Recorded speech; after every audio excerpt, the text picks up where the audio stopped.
자, 그리고 제가 내면의 규칙이라는 말을 했네요. 그죠? 내면의 규칙은 사람이 분노하게 되는 이유랑 굉장히 연관돼 있습니다. 말이 좀 어렵죠? 자, 여러분 혹시 지나가는 사람이 너무 스마트폰만 보고 이렇게 나를 안 쳐다보고 그냥 일직선으로 오다가 나랑 충돌할지도 모르는데도 계속 스마트폰 보면서 걸어오는 사람 짜증 나십니까? 짜증 나신다면 여러분은 타인에 대한 기대가 있는 거죠. 뭐예요? 앞에를 좀 보고 걷기를 바라는 기대가 있는 거죠. 저도 좀 있습니다. 또 누군가는 이제 좀 논란이 될 만한 걸 얘기해 볼게요. 누군가는 엘리베이터 탔으면 맨 앞에 닫기랑 열기 버튼에 앞에 놓여 있는 사람만큼은 빨리 엘리베이터 닫는 버튼을 눌러서 엘리베이터가 빨리 닫히게끔 해야 한다라는 내면의 규칙이 있을 수 있어요.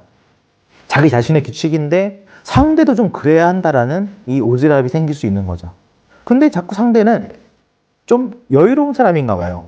엘리베이터 문이 닫히던 열리던 또 사람이 들어오던 말던 닫기 버튼을 안 누르고 또 스마트폰 보고 있습니다. 그러면 짜증이 나죠. 화가 나죠. 왜 그래요? 나는 빨리빨리 엘리베이터 문을 닫히게 하고 싶은데 저 인간이 안 누르고 있어. 근데 내가 저 인간 앞에까지 가가지고 누르는 건 좀 실례야. 근데 저 인간은 왜 안 누르고 있을까? 이런 게 차이가 나는 거예요. 그 사람이 만약에 좀 여유로운 사람이어서 원래 이렇게 좀 여유롭게 살아도 되지 않아요? 이렇게 하면 답이 없는 거예요. 서로 이제 내면의 규칙이 달라지게 되는 거죠. 물론 뭐 엘리베이터 빨리 닫히고 말고는 중요한 일은 아니지 않습니까? 그러나 그 정도로 내가 지키는 규칙, 그것을 잣대 겨누기라고 봤을 때 그 잣대를 나에게 겨누는 게 내규예요. 회사도 내규가 있죠. 내 인생에도 내면의 규칙이 있어요. 그런데 그것을 타인에게까지 다 겨눌 때 비로소 화가 나게 됩니다. 네, 오늘은 일반화의 오류를 범하는 것과 그다음에 사람이 분노하는 이유의 연관성을 말해보고자 합니다. 오늘도 당연히 다상이한 강의죠. 우리는 일반화의 오류를 범하면 안 된다라고 말하고 있어요. 주로 그렇게 비판하죠. 근데 저는 사실 일반화의 오류가 늘 범해지고 있다고 생각합니다. 무슨 말일까요? 남자는 모두 요리를 안 하네. 남자는 모두 요리를 안 해도 된다라고 말한 게 아니라 주로 남자들은 거의 요리 안 하던데? 라고 말한 것 뿐이에요. 자, 이게 일반화의 오류를 범하는 명제죠. 완전히 잘못된 사례죠. 왜 그럴까요? 요리를 하는 남자가 갈래가 있으니까. 그래서 남자는 주로 요리를 안 하던데? 라는 말은 일반화의 오류를 범하는 명제로 들려서 누군가의 기분을, 누군가의 심기를 건드리곤 합니다. 그런데 우리는 어떤 명제든 간에 상대가 그냥 그렇게 생각하는구나 라고 넘기면 되잖아요. 그죠? 근데 어떤 말이든 간에 심지어 제3자가 나한테 한 말이 아니어도 다른 사람한테 말한 거여도 사람은 늘 열심히 살고 노력해야 되고 워라밸 말고 워라밸 추구하지 말고 늘 일에서 충실히 다해야 돼. 일을 전력 투구로 해야 돼 라고 옆에 있는 사람한테 이렇게 가르치듯이 조언을 건넸어요. 제가 마치 여기 이쪽에 있는 사람한테 말한 거예요. 근데 옆에서 이쪽에서 저한테는 왼쪽인데 시청자분한테는 오른쪽이잖아요. 이쪽에 있는 B라는 사람이 저는 A라는 사람한테 야, 워라밸 말고 일에 전력 투구해야 돼 라고 명제를 발화했어요. 그렇게 고언과 충고를 건넸어요. 근데 여기 있는 B라는 사람이 그걸 듣다가 가만히 그걸 듣다가 빡칠 수가 있는 거예요. 나는 워라밸을 추구하거든. 그죠? 그러니까 어떻게 보면 제가 명제를 A라는 사람한테 발사했어도 모든 명제들은 알아서 우회로를 거쳐서 모두에게 꽂힙니다. 즉 모두에게 일반화돼서 꽂혀요. 그죠? 그렇기 때문에 조심해야 되는 거예요. 일반화의 오류를 범하지 않아야 되는 이유라면 다시 한번 그 이유를 찾아보자면 말이 누군가에게는 그 말이 그 자신의 내면의 규칙과 일치해서 정말 워라밸 말고 일에 전력 투구해야 돼 라는 말에 동치할 수 있어요. 동의할 수 있어요. 동조할 수 있어요. 다른 사람은 동조할 수 있지 않기 때문에 그런 말을 함부로 하면 안 되는 게 되는 거죠. 그래서 말을 개인에게 하는 것, 1대1로 있을 때 하는 말과 공공연하게 퍼블릭하게 말하는 것은 굉장히 다른 겁니다. 자, 그리고 제가 내면의 규칙이라는 말을 했네요. 그죠? 내면의 규칙은 사람이 분노하게 되는 이유랑 굉장히 연관되어 있습니다. 말이 좀 어렵죠? 자, 여러분 혹시 지나가는 사람이 너무 스마트폰만 보고 이렇게 나를 안 쳐다보고 그냥 일직선으로 오다가 나랑 충돌할지도 모르는데도 계속 스마트폰 보면서 걸어오는 사람 짜증 나십니까? 짜증 나신다면 여러분은 타인에 대한 기대가 있는 거죠. 뭐예요? 앞에를 좀 보고 걷기를 바라는 기대가 있는 거죠. 저도 좀 있습니다. 또 누군가는 이제 좀 논란이 될 만한 걸 얘기해 볼게요. 누군가는 엘리베이터 탔으면 맨 앞에 닫기랑 열기 버튼에 앞에 놓여 있는 사람만큼은 빨리 엘리베이터 닫는 버튼을 눌러서 엘리베이터가 빨리 닫히게끔 해야 한다라는 내면의 규칙이 있을 수 있어요. 자기 자신의 규칙인데 상대도 좀 그래야 한다라는 이 오지랖이 생길 수 있는 거죠.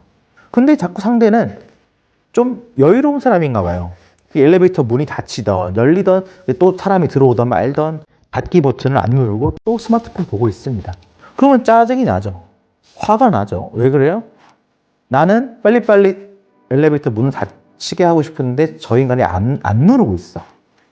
근데 내가 저 인간 앞에까지 가가지고 누르는 건 좀 실례야. 근데 저 인간은 왜 안 누르고 있을까? 이런 거 차이가 나는 거예요. 그 사람이 만약에 좀 여유로운 사람이어서 원래 이렇게 좀 여유롭게 살아도 되지 않아요? 이렇게 하면 답이 없는 거예요. 서로 이제 내면의 규칙이 달라지게 되는 거죠. 물론 뭐 엘리베이터 빨리 닫히고 말고는 중요한 일은 아니지 않습니까? 그러나 그 정도로 내가 지키는 규칙, 그것을 잣대 겨누기라고 봤을 때 그 잣대를 나에게 겨누는 게 내규예요. 회사도 내규가 있죠. 내 인생에도 내면의 규칙이 있어요. 그런데 그것을 타인에게까지 다 겨눌 때 비로소 화가 나게 됩니다. 야, 너 새치기 왜 해? 새치기 하면 안 되지. 새치기 하면 안 된다는 내면의 규칙이 있는데 타인에게도 겨누게 돼요. 타인에게 겨눠도 상관없어요, 새치기는. 왜 그럴까요? 그 타인들도 다 새치기 하면 안 된다는 내규를 갖고 있어요. 그죠? 그런데 워라밸을 포기하고 전력 투구해야 돼. 업무와 일에 전력 투구해야 돼라는 내규가 있어도 타인에게 겨누면 안 된다는 거예요. 왜요? 타인은 그런 내규가 없어. 타인은 워라밸을 추구할 수 있거든요. 그렇죠? 그래서 잣대를 어디로 겨누고 있는지, 그 다음에 그것을 퍼블릭하게 겨눌 때 내면의 규칙이 동조하지 않는 케이스가 발생하기 때문에 일반화의 오류를 범하면 안 된다는 겁니다. 그죠? 그 다음에 제가 이 지금은 프로이트와 안나 프로이트가 더 확장적으로 개발한 방어기제, 심리학에서의 방어기제 얘기도 좀 하고 싶어요. 자, 먼저 프로이트의 심리학을 좀 말씀드리고자 합니다.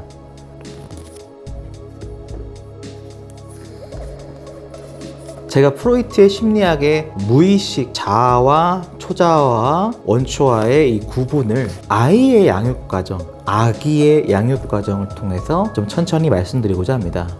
자, 아기가 태어나면 바로 자기 자신과 자기 자신이 아닌 사람들, 엄마 아빠와 자기 자신을 구별할 수 있을까요? 네, 구별 못한다고 합니다. 그래서 계속 막 깨물어보고 막 때려보고 울어보고 하죠. 그럼을 통해서 이 팔은 내 팔이네? 나한테 붙어있네? 그 다음에 저 팔은 내 팔이 아니야.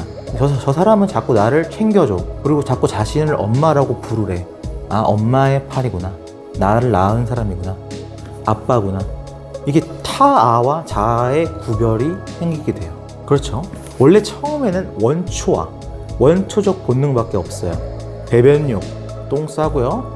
그래서 기저귀가 필요하죠. 그 다음에 식욕, 어머니로부터 젖을 물려받아서 모유를 수유받아야 되고요. 그 다음에 공격성 등등 다양한 본능을 가지고 있죠. 원초밖에 없어요. 그런데 타와 자아의 식별 과정을 거치면서 내가 다른 사람과 딱 구별되어 있구나 라는 자아가 형성됩니다. 그리고 이것을 더 촉진시켜주는 과정이 바로 모유 수유에서 가공된 유의식으로 바꿀 때라고 합니다. 가공된 우유로 식이가 전환될 때, 그때 아기는 내가 원하는 건 모유 수유이기 때문에 계속 울면서 떼를 쓴다고 해요. 근데 엄마가 이제는 모유 수유 말고 가공된 우유를 먹어야 하기 때문에 안 물려줘요, 젖을. 그러면 아기는 그때부터 깨닫게 되는 거죠. 아, 내가 원한다고 내가 아닌 여집합적 존재, 즉 나의 외부적 존재가 내가 원한다고 다 맞춰주는 게 아니구나, 내가 바란다고 다 해주는 게 아니구나 라는 것을 알게 됩니다. 이때부터도 자아가 형성되는 거죠. 아, 내가 원한다고 상대가 다 해주지 않구나. 나 엄마 저 모유 수유를 바라는데 이제 유이식을 줘버리네? 가공된 우유를 먹네? 근데 이거 안 먹을 수가 없잖아. 배고프니까 먹어야 되네? 라고 하면서 타협을 하게 되는 거죠. 그 다음에 거기까지는 좋아요. 그 다음에 2차가 뭐냐면요, 2차 실현이죠. 1차 실현은 모유 수유에서 가공된 우유로 바뀌는 식이 변한 과정. 내가 원한다고 다 해주는 게 아니야. 근데 2차 실현은 뭐냐면요, 2차 실현은 내가 똥을 싸고 싶을 때 막 싸도 돼요. 기저귀 차고 막 싸도 되는데 어느 정도 나이가 성장하게 되면 아기가, 엄마 아빠가 지금은 안 돼, 지금은 똥 싸면 안 돼 라고 강요하게 돼요. 강요가 아니라 모종의 사랑스러운 억압이죠. 도덕적 억압, 사회적 관습을 준수해야 돼 라고 억압을 하게 되죠. 그때 바로 생기게 되는 것이 바로 슈퍼 에고, 초자아입니다. 원초와 이드 밖에 없었다가 에고, 자아가 생기고 슈퍼 에고, 초자아가 생기게 됩니다. 그러면서 우리는 인사이드 아웃 2 영화에서 보는 것처럼 정말 사회에 나가서 수많은 규범, 수많은 규약, 수많은 무언의 약속들을 지켜야 되는 삶을 살게 돼요. 그런 상황에 놓이게 됩니다. 그러면서 타협을 하게 되죠. 아, 나는 지금 나의 충동은 이렇게 나오고 있는데 관습 때문에 자제해야 돼. 억눌려 있으면 또 안 되지만 또 너무 방치해서 원초아가 분출되면 거의 뭐 범죄자가 될 수도 있겠죠. 그래서 늘 원초아와 초자아 사이에서의 균형추를 맞추는 자아의 역할이 너무 중요한 거예요. 자, 이런 식으로 사고할 수 있겠죠. 그럴 때 원초아와 초자아에 대한 대응 기제, 이게 바로 방어 기제, 디펜스 메커니즘. 자, 이 정도로만 가름할게요. 방어 기제에 대한 설명은 다상양 강좌 후반기에 다독 한 스푼으로서 조금 심리학을 첨가할 겁니다. 지금은 다상양 강의니까요. 제가 예시 드리고 싶은 건 뭐냐면요, 바로 방어 기제 중에서 projection, 투사라는 게 있습니다. projection이요. 투사는 뭐냐면요, 이겁니다. 나는 성적으로 문란한 사람이에요. 나는 맨날 야구 동영상을 보고 그 다음에 안 좋은 곳에 가서 성적 욕구를 해소하고 있어요. 문란해요. 그래서 막 원나잇도 하고 막 그런 사람이에요. 그런데 이 충동을 도덕적으로 안 좋은 거라고 인지하고는 있어요. 그래서 거의 무의식 레벨에서 갈등이 있어요. 근데 이거를 바깥으로 남 탓으로 투사해서 나오는 겁니다. 프로젝션은 마치 영상 상영기가 이렇게 투사하는 거죠. 뭐냐면요, 타인이 문란할 때 그 사람을 엄청나게 강력하게 지탄하고 꾸짖고 지적합니다. 사실은 자기가 그러고 있습니다. 그러니까 자기가 하면 안 된다는 규칙, 근데 내규가 있어요. 성적으로 문란하면 안 된다는 도덕적 내규가 있는데도 본인 충동이 감당이 안 되니까 맨날 문란한 행동을 하고 있어요. 그러면서 그거를 오히려 감추기 위해서, 그걸 방어하기 위해서 문란한 행동을 하고 있는 타인을 더 강하게 막 규탄하고 있어요. 뇌로 남불인 거죠, 그야말로. 그게 바로 아주 미성숙한 방어 기제인 투사입니다. 그래서 가장 단편적인 예가요, 외도를 저지른 남편이 아내를 오히려 의심하는 의처증 또는 의부증. 외도하는 아내가 혹시 정숙한 남편인데도 의심하는 의부증, 이런 것들이 있곤 합니다. 정신질환에 가깝다고 해요. 그래서 이것을 망상적 투사라고도 하는데, 이게 바로 자기 탓, 남 탓 구별을 못하는 거예요. 잣대 겨누기의 오류인 거죠. 잣대, 규칙이 있어요. 반드시 성적으로 문란하면 안 돼. 지고지순함의 미덕을 지켜야 돼 라는 내규가 있어요. 있으면 자기가 지키든가. 자기는 안 지켜. 자기는 난잡한 생활을 해요. 그러면서 그 내규를 유지한 채로 그 내규를 타인에게 겨눠서 너 왜 이렇게 물란해? 라고 공격하는 거죠. 네, 이게 바로 프로젝션입니다. 네, 마지막으로 한 예시만 더 들어볼게요. 제가 아는 한 지인은 맨날 나이브한 사람을 엄청 규탄합니다. 야, 쟤 나이 먹고 왜 이렇게 순진무구하냐? 왜 이렇게 순진해, 쟤? 왜 이렇게 나이브해? 라고 합니다. 근데 그 사람이 어느 순간, 어느 날 과거에 자신이 나이브했던 것에 대한 지탄받았음을 공개하더라고요. 저는 그걸 보고, 아, 저 사람 약간의 프로젝션, 투사가 있구나라고 느꼈습니다. 과거의 자신이 너무 순진하고 사회적 관습이나 눈치 안 보는 거에 대한 지탄을 받았나 봐요. 너무 순진하다고. 그래서 이제는 눈치 보고 사회적 질서 지키는 사람으로 좀 변모했나 봐요. 그 다음에는 이제 타인한테 야, 너 왜 이렇게 라이브하니? 지킬 거 지켜 라고 하고 있는 거죠. 그렇죠? 또 우리도 그러고 있을지 모르는 겁니다. 네, 오늘은 또 이런 종합적인 강의 해봤습니다. 분노의 이유, 방어 기제, 투사, 일반화의 오류까지. 좋은 다상량 강의죠.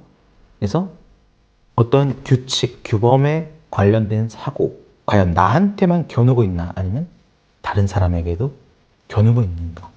한번 생각해 보시길 바랍니다. 네, 감사합니다. 오늘 강의 여기까지고요. 네, 다음 강의는 탈분업화와 분업화, 애덤 스미스의 분업화와 그 다음에 마르크스가 지적했던 탈분업화, 개성을 찾아야 하는 이유, 집단적 사고를 하면 안 되는 이유, 이런 식의 콘텐츠로 여러분을 찾아뵙도록 하겠습니다. 감사합니다. 또 봬요.